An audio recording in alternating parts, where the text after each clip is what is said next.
من ضمن التعليقات في تعليق استوقفني جدا، بيقول ايه كده كده بكره مش هيبقى فيه تكنولوجيا ولا ذكاء اصطناعي، وكل ده هيبقى ترند وهينتهي.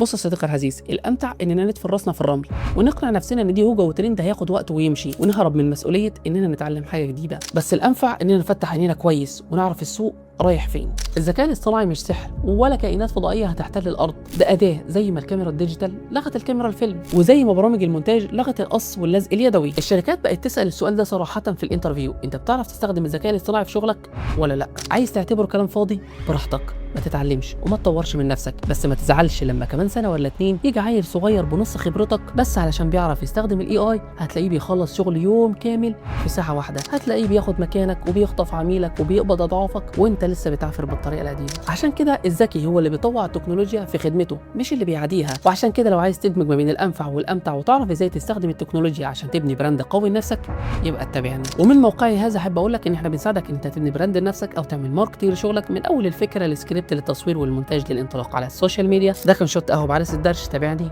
واستنى الشوت الجاي.